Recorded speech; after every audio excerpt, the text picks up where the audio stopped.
കല്യാണം കഴിഞ്ഞതിന്റെ ശേഷം ഞാൻ ഉറക്കത്തുനിന്ന് കണ്ണു പിടിച്ചാൽ കണി കാണുന്നത് എന്താന്ന് അറിയോ എനിക്ക്? ഈർക്കലി ഉമിക്കലി. അത് പിടിച്ച 2 കയ്യിന്റെ ഒപ്പിലുണ്ടോ കേറാലോ.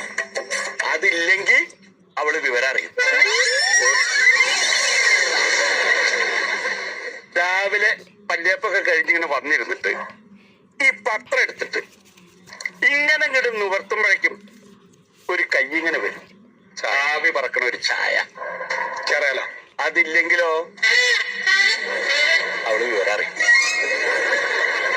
ഉച്ച നേരത്ത് ഈ ഫാൻ ഇങ്ങനെ ഇട്ടിട്ട് നമ്മളിങ്ങനെ ഇരിക്കണോ, ആ ഫാൻ അങ്ങോട്ട് നിന്നാൽ ഞാൻ വേർക്കില്ല. എന്താ കാരണം? ആ ഫാനിന്റെ ഇളക്കങ്ങനെ നിക്കണതിന്റെ മുമ്പ് ഇവിടുന്ന് തണുത്ത കാറ്റിങ്ങനെ വരും കേറാലോ. നോക്കുമ്പോ എന്താ അവളാ വീശലെടുത്ത് ഇങ്ങനെ വീശും. ഇല്ലെങ്കിലോ വിവരം അറിയും.